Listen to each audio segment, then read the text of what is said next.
मीरपुर माथेलो ॻोठ वली मोहम्मद कोराई जे रहवासी 10 क्लास जे शागिर्द बिलाल कोराई मथां जवाबदारनि जो हमलो। ॻोठ वली मोहम्मद कोराई जे रहवासी 10 क्लास जे शागिर्द बिलाल कोराई मथां जवाबदारनि हमलो करे रतो-रत करे छॾियो।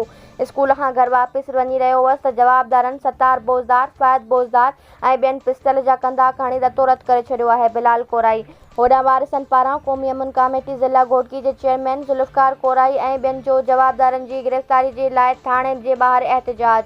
उन मौक़े ते मीडिया सां ॻाल्हाईंदे ज़ुल्फ़िकार कोराई चयो त मुंहिंजो पुटु 10 क्लास जो शागिर्द बिलाल कोराई मथां जवाबदार सत्तार बोज़दार, फ़ाइद बोज़दार ऐं ॿियनि पिस्तलनि जा कंधा खणी ज़ख़्मी करे छॾियो आहे। असां एसएसपी घोटकी खां मुतालबो कयूं था त फ़ौरी तौर ते जवाबदारनि खे गिरफ़्तार करे मथसि केस दाख़िल कयो वञे। 10th क्लास जो शागिर्द आहियां, शाहीन बडल हाई स्कूल में पढ़ंदो आहियां। स्कूल खां मोटे वञा पियो त असांजो लंघ इहो आहे बहुत घिटी मां पूरे गोड़ जो ॿार बि चाबी हितो टपदानी त मां जीअं हितो अचां पियो त सतार पिस्तौल खई आयो, गोली हलाएं पर ना हले पोइ कुंदाड़ हयईं।